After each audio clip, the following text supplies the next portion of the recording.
Lou Sherman says, release the Sims. Release the Sims. Last year, Brian came on my Bankroll Challenge show. He pulled up some of the top 10 lineups for Sims. It was the week that had Nyheim Hines. I believe it was the week the Chiefs were playing the Jets. It had the Denzel Mims bring back in it. And that lineup just absolutely destroyed. I think it was like the near optimal. And ever since then, they have wanted us to release the Sims, and we're joined by a guy who has decided to release his own Sims, run the Sims. Justin Freeman joins us tonight. How are we doing, Justin? Doing good, man. I hope Brian doesn't hate me too much for releasing at least a portion of the cat out of the bag. That's more Ricky D's domain. Can you get my stream going on my channel? I think yes. Yes, sorry. I will release stream. Release the stream, says Brian. Thank you for the reminder. 1 sec here. I will get that going.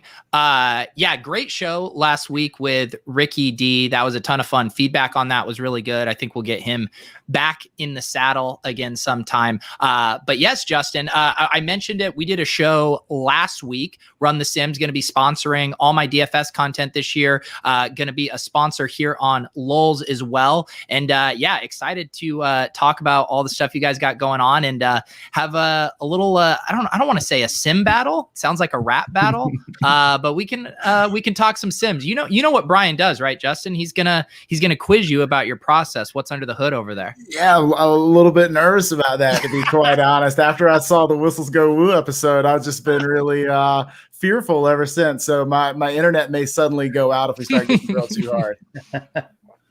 No. Yeah. Brian, are you playing DFS tonight? I sure am. Did you say you're dealing with late breaking news? No, I was just doing stuff and didn't have time to upload my YouTube and stuff like that. Oh, gotcha. You're slacking as a content creator, Brian. That's what I'm hearing. I am slacking as a content creator. Had to do the Open, and we have NBA tonight too. So yeah, what do they got? Is it just Showdown slate? Yeah, just the finals right now. Yeah. Justin, are you in any of the Showdown slate stuff? You've been too busy with the site. Yeah, I've been pretty overwhelmed, honestly. So I haven't really touched anything since the Super Bowl, I think. So I've been pretty out of it. Yeah. And Brian, are you what do we got going with is the Open on Sunday? It's tonight. The US Open starts tonight? The British Open. Oh God, look at this, man. Life comes at me so fast. I used to be a PGA DFS thought leader, guys, and look what's happened to me now. It's bad. Yeah. So Justin, no DFS play for you. You are all on the backside working on all the tools and stuff. What's the reception been like since you guys launched Run the Sims? Yeah, it's been pretty incredible, honestly. Like, whenever you are working on a website and you just release it all of a sudden to the public, you're just super worried that stuff's going to break because you can't possibly stress test it like that any other way. So I'm like hoping that the apps aren't crashing. I'm hoping the site isn't crashing. Hope people can create accounts, like all these things. And so everything's been great, and people love the layout of the site. And I know everybody's kind of excited to see some of the sim stuff take place on a real slate. Like, we've got some sort of generic stuff up from NFL Week 1 of 2020, just as a placeholder for right now until DraftKings and all the other places release the slates. And so once we get that going, we'll have some fresh data up there. It's cool. So, I mean, it's like, it's interesting trying to figure out how to navigate these waters as a new company. We want to get everybody over to the site, obviously. So if anybody's watching this, go to runthesims.com, create you a free account. And when you get ready to sign up for the big boy package, use promo code Pete. There you go. Look, this is why I had Justin on. He just does all my promotions for me. Brian, what do you mean? What do you mean? If anyone's watching this, how dare you, sir? Well, I don't want to overestimate things. There's literally thousands of people that could hypothetically watch this. Brian, when do you think you will run your week 1 NFL sim? Sunday, week 1, 11:02. 11:02 after inactives? Yeah. No, hopefully I could do it before then, but it always seems like it takes to the last minute. Yeah. So Justin, how are you going to handle that? Because I know talking to Brian about stuff, both the kind of, computing power it takes, especially if you're trying to simulate really large field stuff, can take a long time, lots of variables happening. Like, how is that going to work on the site as far as updated sims? What kind of contest sizes are you guys going to be able to simulate and that kind of stuff? So we've actually managed to switch out some of the tech that I was doing last year. It used to take me about an hour to run a simulation. And this was we're talking about a 1-game slate, like a showdown slate. It took me about an hour to get through and optimize those. Now we can get a entire 16-game slate optimized and ran with simulations in about 30 seconds. So we've got a pretty unbelievable tech team that's put that together. So we can now, react to news much quicker on game day. So we'll have like a routine script running overnight throughout the vast majority of the week to get fresh information in there as it comes. But, obviously all hell breaks loose on Sunday mornings. And so as soon as we can get the projections updated, then the sims can take over and be rerun in a matter of a minute or so. We got a question from Lou here, and both you guys can answer this. What program is being used to power these sims? Yeah, for me, it was R last year. Like that was how I got started in this was putting that program together in R. This year we'll be using a program called Golang. It's not a super popular program, but it's extremely fast, and so we're able to go play by play through all those games and spit it out. So that's our program of choice. What are you spitting out? Yeah. Okay. So let's talk about the general process. Like what we're going to do is take all 16 games on the slate. We're going to pick a single game and we're going to essentially simulate our way through that game play by play. So not most places that are doing simulations aren't doing play by play simulations. They're doing kind of true Monte Carlo off of like a correlation matrix with projections. So what we're going to do is go play by play. And we're going to obviously define how many plays we're looking for and things like that to sort of define the parameter of the game. We'll go play by play and, play number 1, Patrick Mahomes targeted to Tyreek Hill, pass incomplete. We're not assigning any fantasy points for that. Play number 2, Tyreek Hill, pass complete to Travis Kelce, 14 yards, no touchdown. And now we're going to log all that off to the side. And so we're just going to go play by play until that game is over, simulate for both teams. And then we're going to calculate the fantasy point totals for that game and put that off to the side. And then I'm going to do that game 9,999 more times until eventually I've got 10,000 fantasy scores for every player, and they're fully correlated with their own teammates and with the opponents in that same game. So whereas like a correlation model, I would have to sort of like, sort of build in my own correlation levers, so to speak. This sort of does the correlation for us as we go. And then once we're done with game 1, we move to game 2 all the way through game 16 until we've done an entire week. And then we're optimizing. So I've got a fantasy point number for every player in the player pool for simulation number 1. And we're going to find the optimal, the nut lineup off of that. And so once we do that, we're going to do that through all 10,000 games as well. And I'll have essentially I can tell you exactly how many out of 10,000 lineups Tyreek Hill is in the optimal lineup. And so that gives you a pretty unique percentage number to compare against something like ownership and be able to make some decisions off those numbers. Sorry, that's probably pretty nerdy.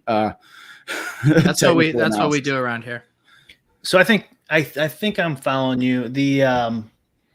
It sounds like kind of like what I call like a horse race sim. So like but you're doing it by play as opposed to what most people do, which is DFS points. So in these sims of all 16 games, let's say you do 10,000 sims, whatever, it doesn't really matter. In those 10,000, Tyreek Hill was optimal 9% of the time or something like that. Yeah. That's what's, yeah. Okay. Yeah, exactly. And, I could probably drill down a little bit further than that. Like, how often are Patrick Mahomes and Tyreek Hill optimal together? Like, that may be an important piece of information. And so, but yeah, I think that just having that optimal rate number and comparing that against ownership is going to be pretty powerful. And then how are you controlling for field size with these simulations? Because obviously the optimals in a 50-person field is going to be way different than the Millie Maker. So, and I should probably clarify there, optimal when I'm using it here does not mean like would be a winning lineup in a contest. I mean, it's the nut lineup, the best possible outcome lineup. So it's not always, you're not always trying to put together, you're pretty much never trying to put together the nut lineup in anything other than showdown.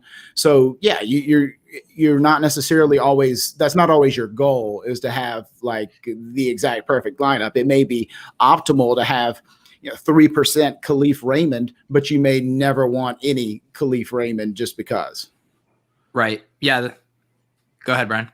So and also Pete, like there's different ownership for different tournaments. So yeah, you if you're gonna have a small field, the more high value sharper players are gonna be higher owned. Yeah. And so that you could still look at his optimal percentages and then just compare from there. But so nut lineup, optimal nut lineup would be like the highest sum total of all the positions from the sim of optimal. So like Tyreek Hill's 9%. Yeah, Kelsey. you're trying to still fit. It's still a constraints problem. You're still trying to fit under the DK salary cap with a 9-person lineup and all that. But yeah, exactly. Okay, gotcha. And so, Brian, I know when you do your stuff, I mean the time would end up being an issue for the kind of sims you were running, right? For what was possible to run. Yeah, what were you using? Duolingo? No, what was it called? Go language. I've never heard of that. So I mean, that was a big mistake telling me that, buddy. Your site's going to be out of business by the weekend. No, I'm kidding. Yeah. So I'm switching over to R this year from Excel and some like Excel stat programs, and it's just so much faster. So if he's doing something even faster than R, it's definitely feasible. What is that? Because I know for a lot of people who there's obviously tons of great resources to learn it, but there is a learning curve. Is that something you've been teaching yourself right now, Brian, or is that not something you have to be in the weeds on? I'm like not good at it at all because I've spent. Brian's freezing on us. 80% of my time doing Excel, and so I just pay someone. Yeah. Okay. Pay someone to do what I want. Gotcha. You don't have, I mean, when you're starting out, you want like a bare minimum in all these, I think. Like I don't have any bare minimum in Python, but like you want some sort of bare minimum and probably pick one. Like obviously you're not building your own site like Justin here, and you're not going to build out a big model like mine probably unless you start doing it. So you want like a bare minimum. And I'd consider myself pretty close to an expert in Excel. I'm pretty good. And, but like at a certain point for me, it's like for $100, I can get someone to do something that'll take me 3 weeks. You know what I mean? Yeah. Yeah. So, and pretty similar story here. Like when I started this, like in the last pretty much this time last year, I wrote out this really dumb algo in Excel and is like, okay, it can run this algo, but it's super slow. Like it couldn't accommodate more than like maybe 100 sims before it like is going to turn my machine off. And so like with the help of a couple other people, we got into like a really nice Excel model, and then it became an R model, and now it's kind of evolved into this Go model. And so it's become exponentially faster as we go. How do you guys think about the idea of projections and simulations? I guess I'm trying, like, simulation encompasses all of it, but is it still like if you put shit in, you get shit out kind of thing, no matter how good the simulation itself is? How do you guys untangle thinking about projections versus the simulation? I mean, the simulations make the projections. Okay. I mean, in my opinion. So I actually approach it just a little bit differently. I start with the baseline assumptions that are going to feed into the simulator because I need the target shares, I need the rushing shares, and that sort of thing. I thought he meant fantasy point projections. Like like targets, exactly. How many passes you expect in the game and all that stuff. I wasn't thinking like that, but yeah, for sure you need all that, and then from that we'll give you fantasy point projections, which is what I thought you were saying. Right. Yeah, so, but you could do shorthand math a lot quicker, to come up with like a fantasy point total if you're just multiplying opportunity times efficiency, essentially. Yeah, and then or just run regressions on past data, and then you can get yourself something pretty close to a fantasy point projection. All that stuff though is like 2018 and before. Like, if I was starting, like, I don't know if I'd even put a ton of time into making my own projections. Brian, well, here's your famous question, Brian, because it was before of how many guys were making their own projections at the top levels of DFS. How many guys do you think are running their own simulations? 80% of people? Nah, I don't know. If you were watching this, you are likely building your own simulations. Well, after everybody gets a subscription at runthesims.com/Pete, then we're going to really tilt the entire field. There you go. Also, Racif here saying that, season-long sims have Eckler at 4. And then he was also saying, and this is true, you can upload the rankings on Run the Sims directly to Underdog. So if you are in there getting in those best ball streets, and the action is absolutely insane right now, that's a good way to get the rankings in there. And even having different rankings is nice.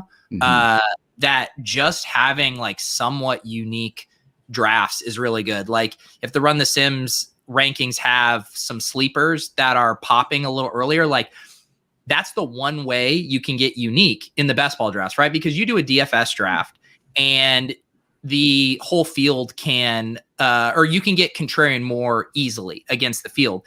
In best ball, like 15 rounds worth of players are going to be owned in every single draft. So if you can just get off the beaten path with one or two of those last picks, like last year it was James Robinson, Mike Davis, guys that weren't drafted in every draft. Not only did those guys help you win your league just because they're raw points, but they differentiated you in a GPP type sense in the playoff week. So that's a long way of saying like trying to have a unique perspective or angle, whether through ranks or through correlation, is a way to really help you out in those best ball streets. Yeah, and even like you can get different in the first couple rounds too. Like I've got Eckler at 4, and I know that's like a scorching hot take. He's probably going around 9 or so right now, maybe 11. So somewhere towards the tail end of the first round.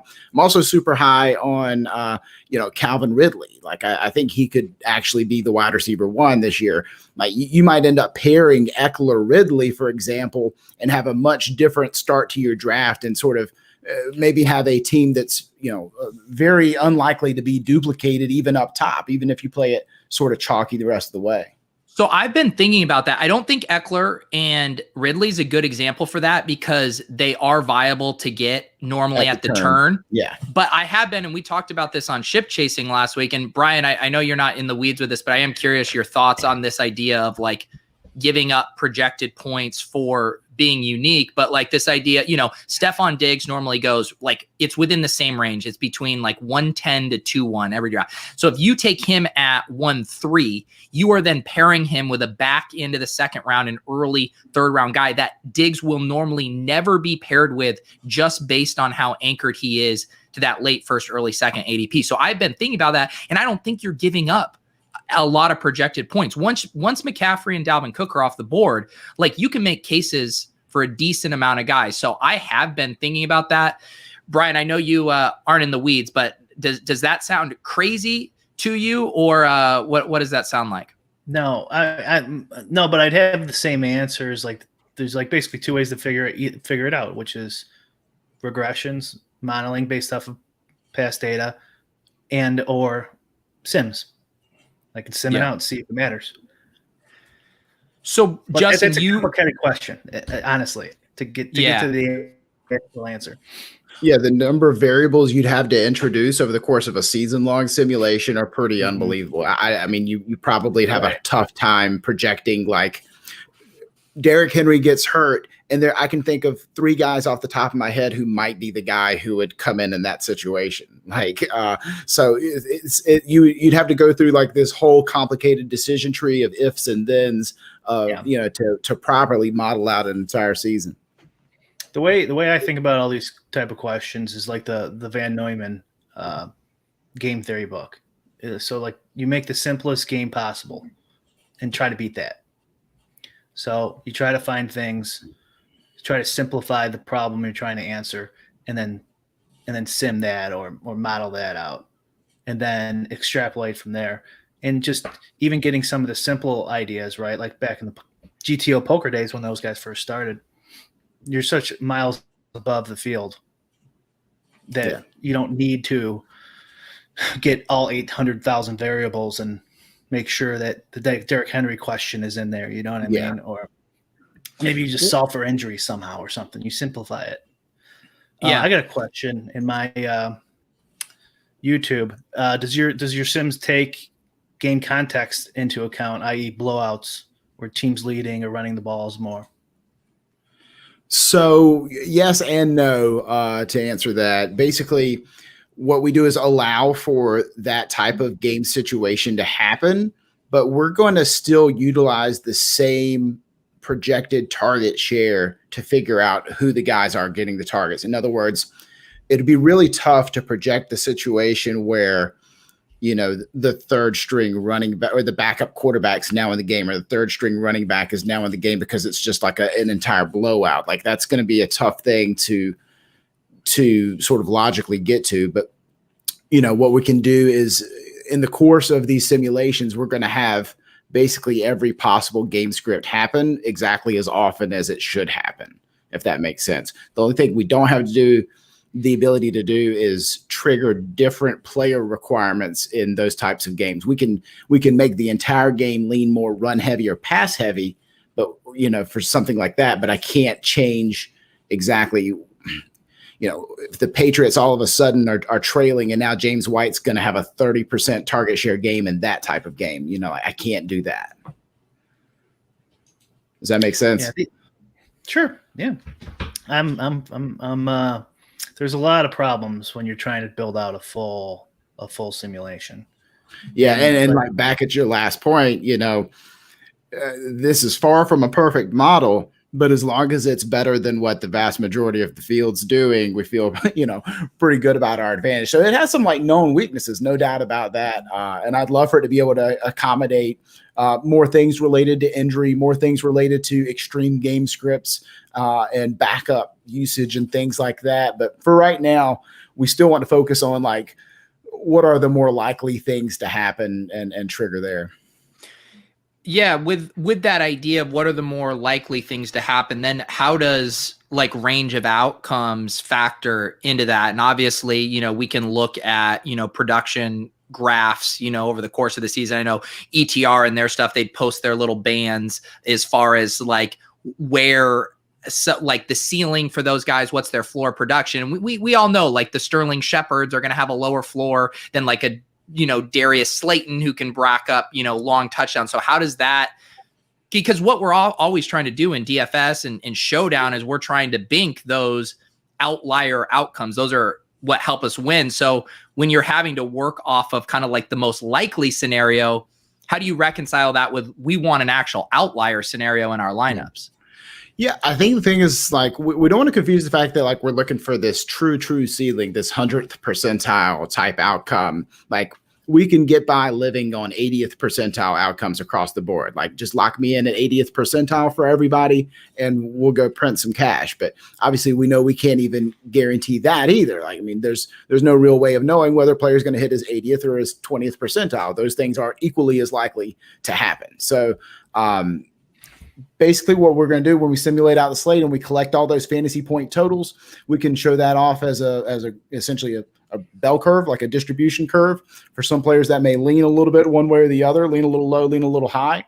But also we have like a percentile projections tool on the site. So that's all free. Anybody can, if they're surfing up there currently, go under the DFS tab, click on percentile projections, and you'll be able to see like what is the 75th percentile outcome for Derrick Henry in this game. And so if you wanted to, you could sort of download those and use those to work off of, and have an idea to compare apples to apples, because like it doesn't really make a lot of sense to build tournament lineups with median outcomes. We're not looking for median performances. Could I say something too really quick? Is the strange scenarios and distributions and backups and stuff is a lot more important the smaller the slate is, especially in like a showdown situation. Mm-hmm. And it depends on the sport too.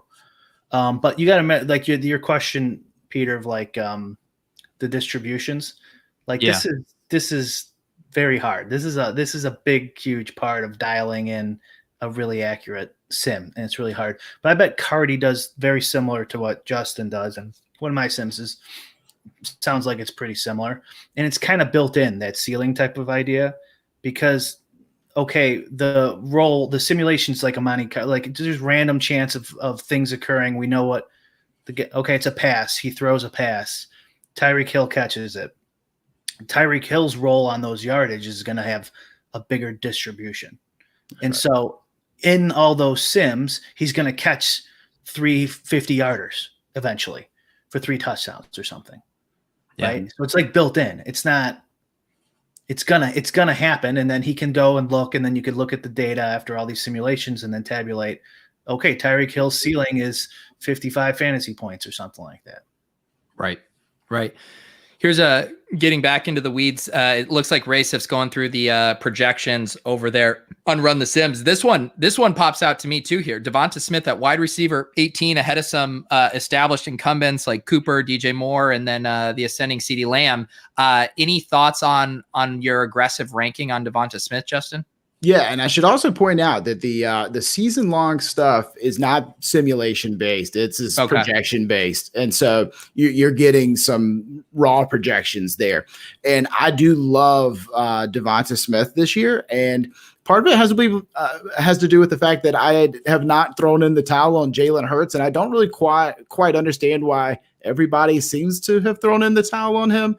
Not very many starts under his belt. A lot of reason to suspect that offense gets a little bit better this year, and there's really no competition. Like, I don't believe Jalen Reagor is all that great, and I think Devonta Smith is a tremendous prospect, and so I have a hard time keeping him, under like 120 targets or so this year. Like, I think he's going to easily walk his way into that in year one, and as long as he can be even moderately efficient. And we've seen he's got, like, if anybody watched the national championship game, this dude's got phenomenal ceiling capability. I don't quite understand why everybody's sleeping on him. And I will say too, like I would say my gut and how I've been drafting disagrees with that rank. But one of the things that's fun to do, and what Justin and I were doing on our show last week, which you guys can check out, I think it's called How to Make Your Own Projections from last week, is you can go in and you can tweak those assumptions based on target share. Like, I might go in and be like, Justin, you're drunk with, what is it? You probably have him at like a 25% target share, I would guess, at that ranking. Yeah, probably low 20s. Yeah. And so you can say, all right, no, I actually think Goddard is going to be the focal point of this offense. I think Reagor is going to make a year 2 leap. I'm going to put, him back in the 17 to 18% target share. Probably drops his wide receiver ranking significantly down to like, wide receiver 30 or something. So that's the one thing that's fun, that you can go in and adjust those baseline assumptions yourself. And my guess is that's just happening because of Justin's aggressive market share for him. Yeah, exactly. So go in, projection builder, absolutely free. Go in there and tweak it around. All you gotta do is get a free account. That way we can save your stuff from one session to the next. But yeah, hop in there and switch those numbers up. I've got Devonta at 24 and Reagor at 16. Maybe you think it's closer to 2020 there. And both of those guys would obviously bump up and down quite a bit. I just think Devonta Smith's really explosive. Yeah. Yeah, he's a really interesting use case, I think, because he has a lot of things coming to a head as far as, a lot of the advanced analytics. He crushed from the production side, but as far as being an older prospect and not declaring early, those things can generally be red flags for those guys. But then obviously awesome. And people are a little worried about his frame too. Like, 174. We're in the era of everyone posting, thick thigh guys, and he looks like a teenager's like twig legs out there. Seriously. Brian, how much do you zone out when we start getting in the weeds about specific I zoned out player pretty types? hardcore right there. I'm like, did the DFS season start, or why are we talking about this? Because we're in the best ball streets, Brian. I gotta do some of those. DK doesn't have the PC option. So stupid. Unless they change that. Is there anywhere else you can play best ball? Underdog. Have you signed up for Underdog, Brian? I did. Underdog Pete. I signed up and haven't even used it. Wow. What's your wager section here? I see you got a bunch of odds calculators. Are you gonna I'll tout it up and make some picks? No, I mean, we're not in the picks business, but we will have a prop tool up there. So essentially, you'll be able to click on any player, any stat category, and the available line and the juice on the over under, and we'll spit out essentially a value chart there. You'll see a curve with if it's Pat Mahomes over under 299.5 passing yards at minus 115 on each side or whatever it might look like. You'll be able to go over there, check that out, and essentially we'll show you that he actually hits the under 58% of the time. That's good enough for such and such a bet according to Kelly, and you'll get some basically a true probability according to the Sims. So that is using the Sims Results. yardage and stuff like that too. Yep. Oh, okay. Why don't you just spell it out for people? It's using the Sims yardage. I mean, all you got to do is get the APIs from the sports books, and you have the data there. That's possibly coming. Yeah. Yeah. There you go. Brian, what's good with your app that because I know you've been working on that. It's slow coming. Working with people. It's out right now, but I'm not like promoting it because it's not totally ready. Yeah. And so like most of it works, but like it's Top Shot beta. So I'm not ready to really promote it, but it's pretty cool. It's just like the whole premise mainly was like for tools that were pissing me off betting. So like the I don't know if you guys bet at all, but like the sites log you off after like 10 minutes, 15 minutes of non-activity. So if you're like betting live, or let's say you're going to a source and then going like you're reading up on a player and then go back and you're like, okay, I'm gonna put a bet. You're logged off. So like it keeps you on like an auto open too. Like I have it'll auto open all the sports books at once, because like if you want to hit some steam or something, like you get an injury news, you just bam, auto opens and auto logs you in. And although that will get you banned eventually, but if you're a losing player, you should probably do it anyways. And but the main thing is it takes like anything you want to put, like Osmo's numbers or establish the runs, or I have mine on there, or anyone who wants to be on there, it doesn't really matter, and overlays the data on the sports book. So you could just go to the sports book and be like, oh, crap bet. Oh, ETR thinks this is good. Bet it over. And instead of spending 20 minutes sorting through all this stuff, it's just overlaid like a poker HUD. I stole the idea from the old poker HUD that we used to use. I'm sure these poker players still use it now, but yeah. This is also a good suggestion. I know this because I got one of these during the Top Shot Mania, and I was like refreshing to see listings, and it got one of those auto refresh extensions to trick the book into thinking you're still active, although not as clean of a solution. No, mine has like 4 different solutions on there, and like 4 different ways to keep it open. And so you never know what they're going to change and pull. And Brian, here's Justin, a meta question for you, because I feel, are you going to be the one updating all of kind of the baseline inputs like on a Sunday, after lock? And then the question being like, I feel like it's a lot being in the weeds on all of that stuff, ingesting all the information, getting it up, also doing I know you're not specifically going to be doing content, but like running the business side, making sure everything's getting pushed out, promoted it. To me, I'm just getting stressed out thinking if I had to do all of that on top of content, how are you planning to handle all that? Yeah, the good news is that over the next month and a half, as we lead up to the season, I have a much better idea of what my ability to hire other people will look like. So that'll be a big step. And obviously, if we don't hit like huge numbers or anything, then I have fewer issues to worry about in terms of volume type things, and I'll be able to focus a little bit more on, actually making sure the projections are great. And if we actually take off and rocket ship this thing and hit the milestones I have in my head, then I can offload some of the more business side things to somebody else. So there's some plans. There's fortunately a little bit of time. The initial signups have been really good, and so we're pointing in an encouraging direction. So definitely something I got on the front of my brain. I've got buddies who want to schedule trips and stuff to go to a game. Yeah, we always go to the Washington Cowboys game in DC every year. And I don't know if I can go this year or not. I might be slaving away at the projections. Yep. This is why Brian never goes on vacation. He's a slave to the Sims. Pretty much. That and gambling CTE. That'll do it to you. That's right. Brian, you mentioned earlier, you kind of had the caveat of not sure if you guys bet or not. I saw there was a little bit of controversy going around over the last week or two about skin in the game and whether you're even qualified to provide betting advice if you're not betting. I don't live in a legal betting sports state, and I'm not super interested in chasing offshores.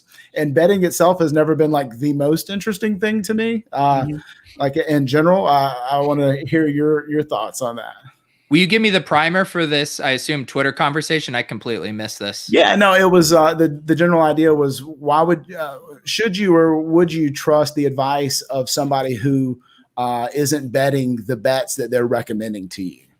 Pete does so much content, he forgot we did a whole episode on this. No, we have, but you made it seem like there was a recent Twitter spat about this, and I think I missed the recent spat.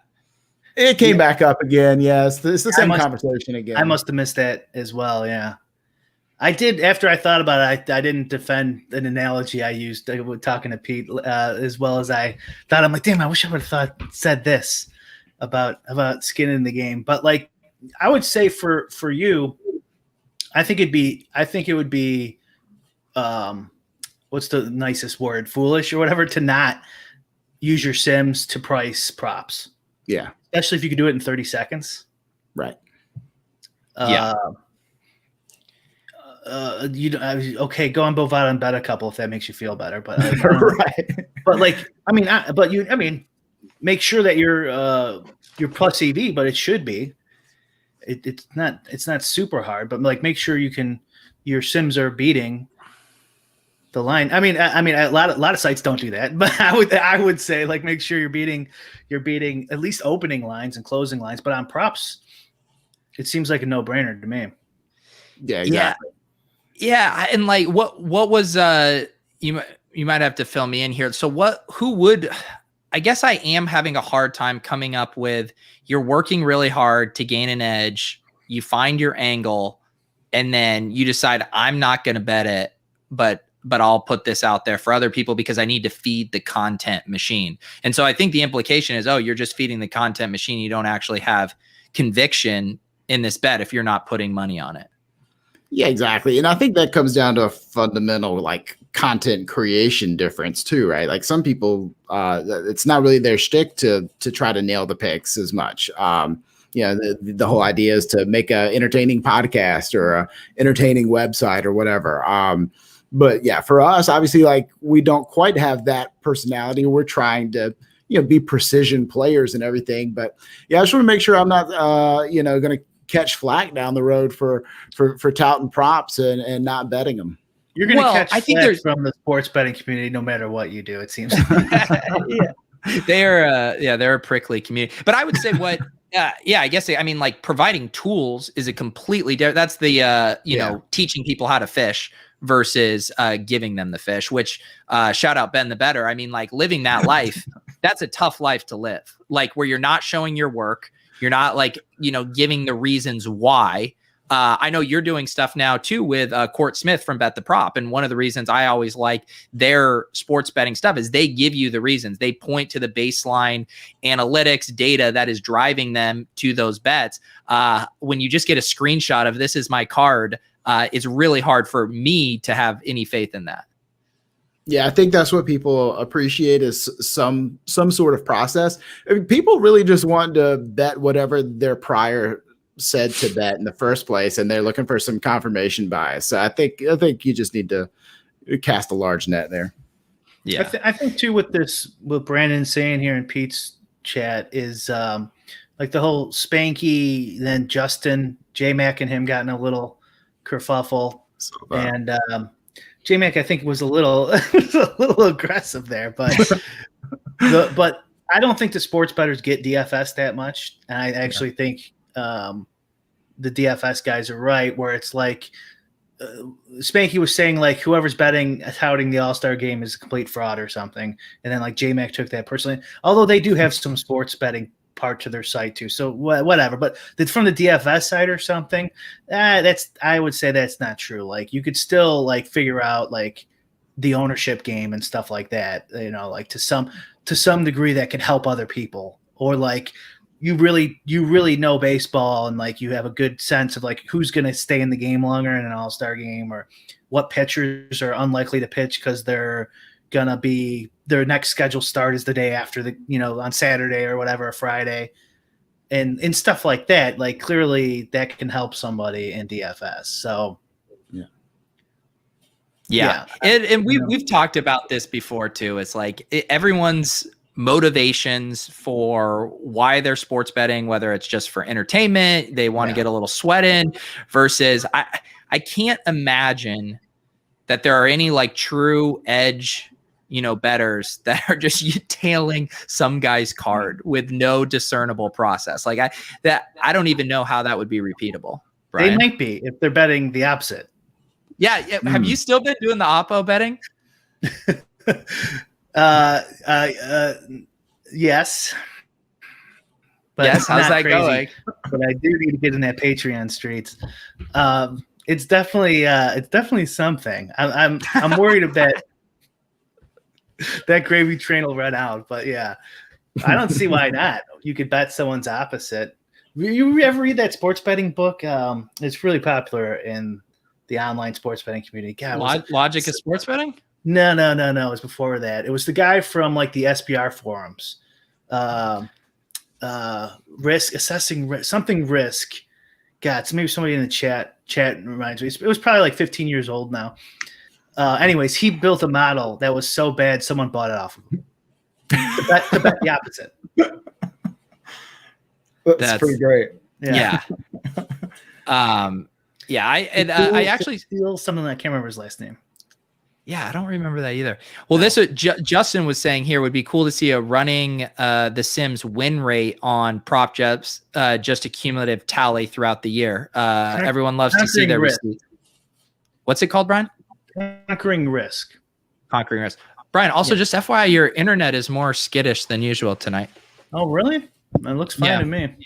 Let me check. No, your audio's been pretty decent, but your video's been lagging behind a little bit. I just assumed you were running multiple simulations. Might have been. I was on the wrong channel. I wasn't on my Wi-Fi extender. This should be better. There we go. Well, Brian, I showed up my skirt. What? Tell me about your projection process. I'm just gonna use Run the Sims. That's a good call. Yeah. So I have no answer for you. Sorry, buddy. How close are our processes?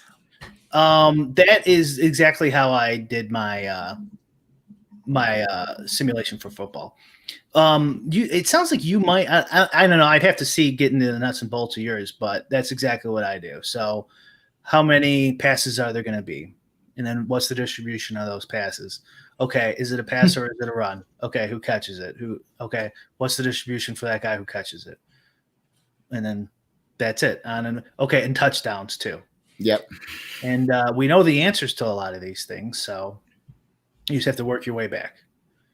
Okay, cool. Yeah, that's so good. I didn't realize you were doing play-by-play. I kind of am operating under the assumption that there's not a lot of people who are doing that. So I know a couple. You know a couple, yeah. Yeah. All of Brian's friends in his photos that are pictured just outside the frame. It's that meme where the people are dancing at the party and they don't know I do individual play-by-play data in my Sims. Someone make that meme for us. Thank you. That's good. Justin, did you get the answer you're looking for, or do you want to turn the screws on him a little more? Yeah, no, I mean, he wouldn't have let me off the hook that easily if the tides were turned. Yeah.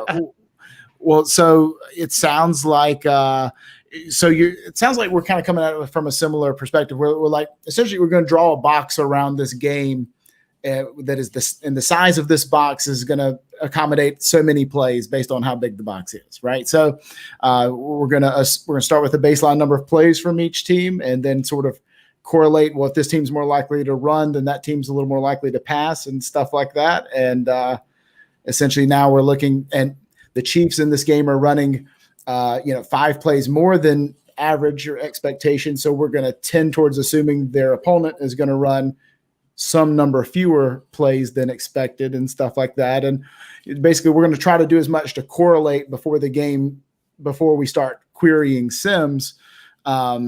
We're going to try to like match the teams up based on what they would tend to do when one team does X, the other team would do Y.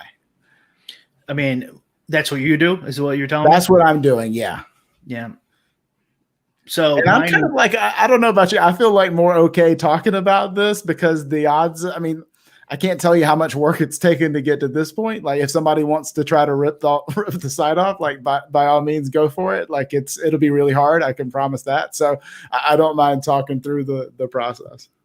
Well, yeah, the problem with talking through the process isn't the guys who can't do it. It's the guys who can. You don't want to make a monster. You know what I mean? You don't want to make one guy who's like, oh shit, I didn't think of that. And who's got obsessive problems and gambling CTE. And might be an adjunct professor at the University of Connecticut. Here's a question from Racef on the projections, Justin. Is there a way that you'll be able to add small plus minus variances other than manually to these sim projections? I'm not entirely sure I understand, but basically what you'll be able to do is go into any slate, any game in that slate, and modify the player level assumptions and the team level assumptions. Yeah. So you could go in and be like, okay, Justin's crazy. This is not a 20% Tyreek Hill game. This is a 30% Tyreek Hill game. Let's go in there, turn it up. Chief scoring, turn that up to 60. Like we want to see what happens when that happens. And so we'll run that out. And so you could run that and get the results back. And you could try like a bunch of different game scripts and just be like, oh, this is actually creating some pretty funky little lineups. And what we'll essentially do is, like, this is cool and all on classic slates. This is going to be really great on classic slates, but on showdown slates, we're going to give you optimal lineups. It's sorted by order of frequency. How often does that unique combination duplicate itself? So if the answer to the question is captain spot Kelsey, flex Mahomes, flex Hill, flex David Johnson, flex blah, blah, blah, like, and that happens in 87 out of 10,000 simulations, that's a pretty great number, right? So you could play that lineup. Now you have to make some decisions about, well, how many other people are going to play that lineup too, right? So you've got it, but you've at least got some sort of rooted probability of that lineup happening. 87 out of 10,000 times, just shy of 1%, right? So 0.87%, that's pretty great odds. If you gave me 0.87% odds to take down a showdown with a single lineup, yeah, I'll probably play that lineup. So just go in there and play with those. Yeah, the variance is built into the simulation. Like exactly, like I said, like Tyreek Hill will catch one for 4 yards and then catch one for 60 yards. Like, can they adjust that, like to Tyreek Hill's? So you cannot adjust yardage. Yardage is kind of the secret sauce, it's model based, and it really just wouldn't work if I let you key in an average. Distribution. It's a distribution. Then. Exactly. So that's all imprinted into Tyreek Hill's DNA in the site, essentially, is, he's you could adjust that depending on the distribution you use, but for the most accurate ones, you can't. You shouldn't. You shouldn't anyways. And so it sounds like the tweaking would come in more handy on the showdown slates where you are wanting to play out certain scenarios to an extreme where you probably get yourself in a decent bit of trouble doing it across the main slate. Yeah, exactly. Like you don't want to be too bold on the main slate. It just the advantage isn't there. In a showdown, you're trying to capture combinations more so than players. Obviously, combinations are important on main slate too, but not to the extent that they are on showdown. Yeah, man, I'm getting excited for showdown football again. It's going to be here before we know. I know I've asked you a few times. Do you think we're going to have anything to do for preseason, or are we going to still be kind of getting this stuff ready? Yeah, I'd rather not promise any preseason. Maybe if we can deliver some preseason, that'd be great. But we want to make sure we hit our deadlines and stuff along the way. And while I think preseason is a lot of fun, actually, simulation's not all that intriguing for preseason, I don't think, because you're just going to be so off on your guesses. Even if you think you have a read on something, you're just better off to project it out and playoff projections. Yeah, for sure. Let's see. Justin asking me, I've definitely been messing around with the projection tool. I like messing around with certain team situations and seeing how the various target shares could, quickly bump up an ancillary wide receiver and see how that could play out. I will say I personally don't trust myself to go overhaul every team by team projection to spit out my own. But someone like Pat could definitely do that. And I know he's done his own projections before. I like using it more to kind of analyze certain cases, especially when I'm drafting the same guy over and over. It's a fun way to go in there and kind of challenge your assumptions about a guy I've become extremely confident on. And you realize, I adjust his target share down 2 percentage points, and all of a sudden he's a guy who drops 2 rounds in value. And you're like, okay, that's how fragile this whole drafting thing is. And it goes back to the ADP thing again. We all get so anchored to the ADP, these median projections, not realizing how extremely fragile they actually are. Yeah, exactly. So, and that would be how I would use it too. Sure, you can go in and tweak my numbers up 1% or 2% or down 1 or 2 across the board or make slight adjustments, but you're going to be better off by projecting out Justin Fields for a full season in Chicago, whereas I have him for 3/4 of the games currently. Go in there and see what happens when he's the quarterback, and maybe you want to bump up some efficiency numbers because playing with Justin Fields for 16 games is better than 4 games of Andy Dalton. That sucks. So yeah, go in there and play with that. I think that's a lot of fun. Yeah, and that we did that with Trey Lance on our show last week, and that's what helped us. You look at his median projection. Justin, I think, had a safer assumption. I think it was almost splitting the season with Garoppolo, which I think is a fairly conservative assumption. And so that put him at QB 15 or 16. Well, then we got him up to starting the whole season or closer to that, and he could jump up all the way to QB 10. Then we started upping his rushing statistics a little bit, his efficiency. All of a sudden you get up to QB 9, QB 8, and then you see the ceiling case. And then you see, okay, this is why I don't mind drafting him at QB 13, because I know there's still some meat on the bone. So I do agree too, for those situations where we're truly guessing, you can go in there. Actually, I don't know if you could do this. I was just going to say, can you put Aaron Rodgers on the Broncos on there? Ooh, no, you can't. But you could create a proxy for Aaron Rodgers. You can call Drew Lock Aaron Rodgers and then adjust his crank everybody up. Yeah, you could do that. There you go. So that would be a fun one too. I would be curious to see how much all of those pass catchers, Sutton, Judy, Noah Fant, would pop if you put Rodgers there. I assume it'd be pretty dramatic. Yeah, it'd be pretty overwhelming. I think just sort of eyeballing it off the top of my head, you're going to bump up the catch rate for every one of those guys 5% right off the bat. You're going to crank up their yards per reception, another 2 yards. It's going to be bananas usage. You're going to go in there and crank up the pass volume for the Broncos offense quite a bit. And then you think about, well, you just turned 3 levers right there: an efficiency, a volume, and a team volume. And now all of a sudden, Cortland Sutton's a low end wide receiver 1. Yep. Where do you come down on Sutton versus Judy? Like, are you intrigued by that at all? I still prefer Sutton. I mean, what Sutton did with Locke at the end of last year, or before he got injured, that season before, was just incredible. He was really, really good. Judy was earning a ton of targets last year after Sutton went down, but was like horribly efficient. Had one of the worst downfield catch rates in the league. He was like this empty calorie air yards king. So I don't know. I don't like betting against like wide receivers that were drafted high and flashed a little bit in year 1. But I think Sutton is still the safer bet there. And all the reports are his rehab has gone excellent, and he's in really good shape. The problem, I don't think, is either of them. I think with a good quarterback, both of them could be very, very successful. I just worry that the offense isn't going to be conducive to that. I'm sorry, Brian, for bringing up a football question in the middle of this episode. We can't help ourselves sometimes. Take a little nap. Yeah.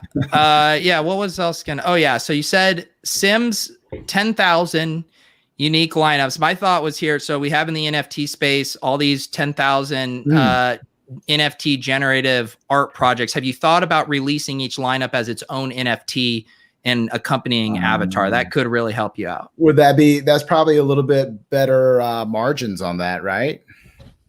I think so. From what I've learned is you can, put your blood, sweat, and tears into a project and make a 1/10 of how much you would just selling an NFT.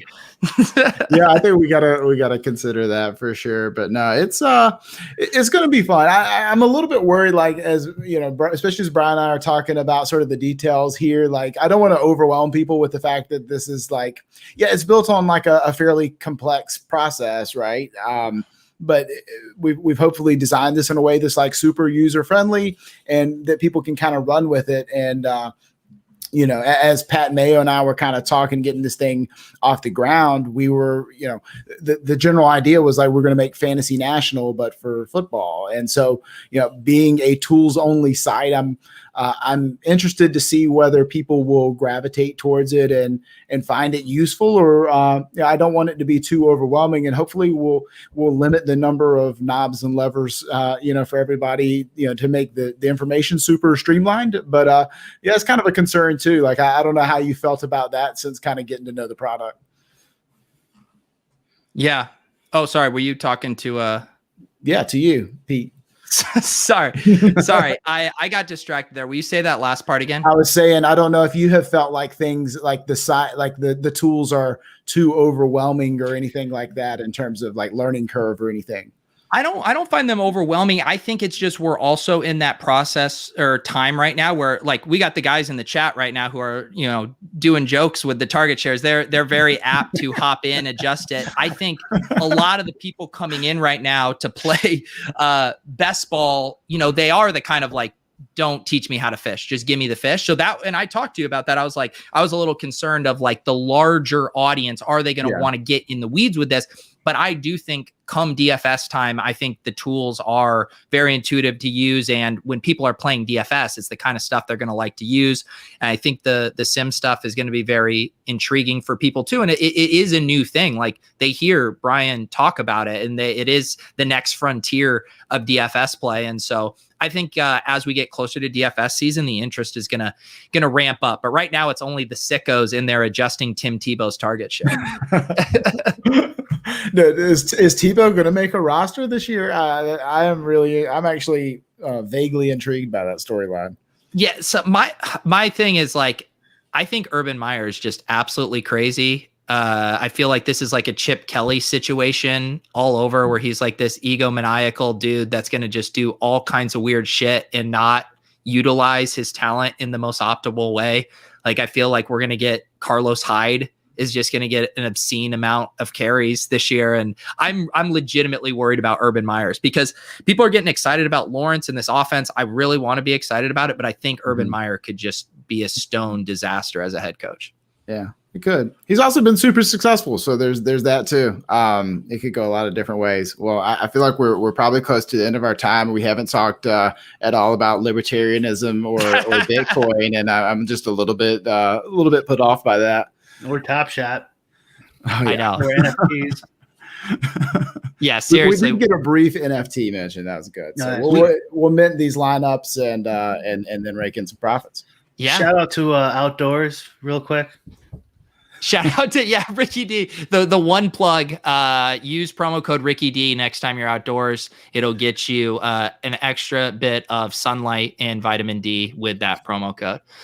I love people have been tagging Ricky with their outdoor photos.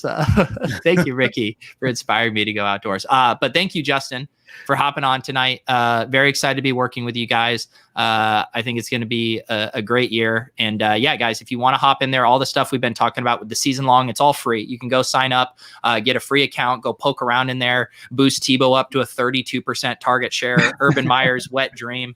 And then comes DFS season, you will be able to get all of the DFS tools with the subscription. You can even lock in the Founders Club rate right now, and it includes a bankroll tracker as well. You guys want to be in the streets with me this year, tracking our single entry bankroll series, all that good stuff. You can head over there. I got the links down below all over at Run the Sims. Brian, anything else in your neck of the woods, a hot take to get off here?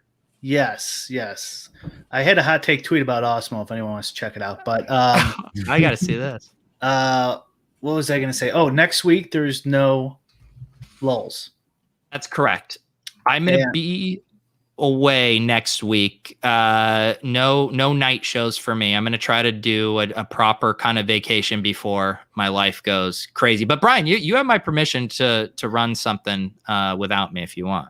I will not be doing that. So it's better this way. I can blame it on Pete and just like hold it over him. He does hold it over me. That one show we missed last year. And so then 2 weeks after that, though, we do have a special guest coming on. Is he booked? He's booked. And let's just say he's the most loyal man in DFS. Okay. Wow. Surprise guest 2 weeks from now. And he is not going to tout the outdoors. I'll tell you that much. Yeah, probably not. All right. That's a nice tease for 2 weeks from now. Thank you to Justin. We're going to have lots of more stuff coming with Run the Sims as we get gearing up for NFL season. Justin, I assume there's nothing else you want to plug beyond Run the Sims. No, I think I've done that plenty so far, and I appreciate it, guys. All right, guys. We will see you in 2 weeks. Peace.